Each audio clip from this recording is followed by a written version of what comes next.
Hey, what's going on, guys? It's me, Freedom Bear, and it's actually Season 3 today. It just came out today, and there's a lot of stuff to be talking about, and a lot of new things are being introduced. So let's jump straight into it and start on the League system, which is basically the new ranked advancement tier system, which will consist of a few placement matches. I don't know if it's 5. I know StarCraft does like 5, I think, and maybe they're copying on StarCraft. Who knows? But anyways, like I was saying, placement matches which will actually divide you into a skill tier and a division. So this is like some sort of like way to encourage you. Like if you guys ever played StarCraft, which I'm going to be making a lot of references to that, that's exactly how it was in StarCraft. You would be placed in a tier, and then you were placed inside of a division, which I don't know how many people are in the division, but it basically, you ascend to the top of your division, and then you can feel like a badass for a while, and then you try to move up into the next tier.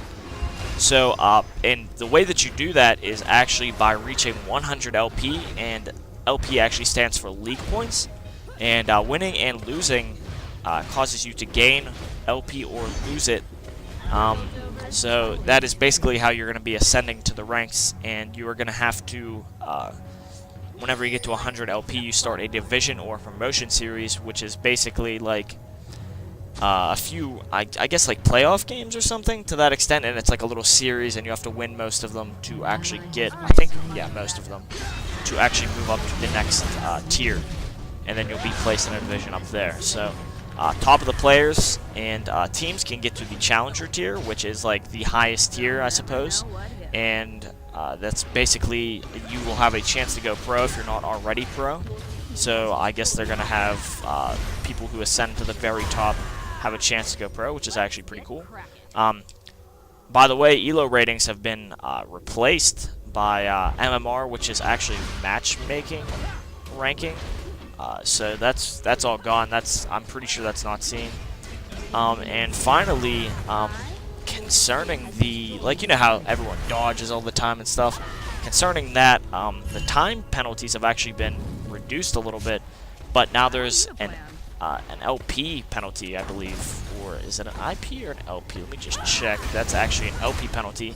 So I guess if you dodge a lot of Qs, you will actually lose some LP. I don't know if it's like 1 or 2, or I don't know how much LP you're going to lose or how many matches you actually have to dodge for this to actually take effect.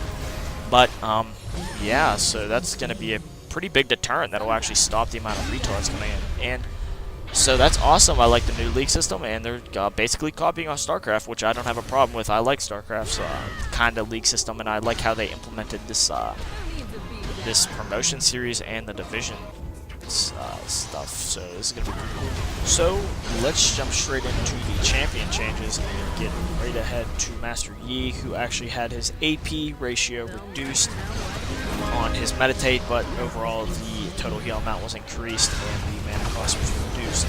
So this will actually help AD, but at the same time hurt AP early game, and actually may benefit him a little bit late game due to the fact that actually it won't benefit him as much, but it'll definitely help AD. It's not as much healing as you would expect, but it definitely does help AD. And the next person that got nerfed was basically Olaf, who got his cooldowns increased on Vicious Strikes, and his Ragnar no longer grants passive bonus armor penetration. It only grants bonus armor penetration while active, so that's a big nerf for him. Shaco, whatever his name is, his siege range got reduced by 100, so that's pretty damn huge. He's definitely going to be a lot easier to catch after he tries to make a gank on you or something and he starts running. And the 2-shift poison has been reduced to earlier ranks, like pretty decently hard. Just because he's so good at ganking early game, especially with a red, it'll make him actually need a red a lot more. Another one that really got hurt was actually Blitzcrank. Now that I'm looking at it, his base mana got dropped to 240 from 300, so that's huge. That's 60 mana. That's half of a Rocket Grab pool, and that's gonna hurt him. And his Rocket Grab also got increased to actually 120 from 110, so that's pretty huge. Cho'Gath kind of got nerfed a little bit. His silence duration got reduced to about 80% of where it was, and that's basically all there is other than Katarina getting a little bit nerfed, as well as a new early game with his Blood Boils. So that's basically all there is to that. And yeah.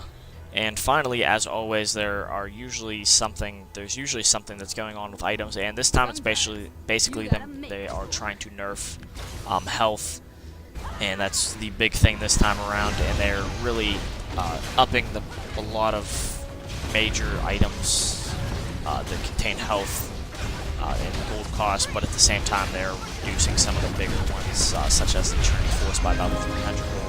They're upping the Bloodthirster by about 200. And those are really the only two really big ones right now, but I'm sure that we'll see a lot more like halfway through the season, because I'm sure it will be very interesting to try and balance.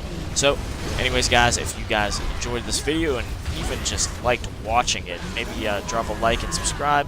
Anyways, guys, there will be a lot more of this. Peace out. Freedom Bear out.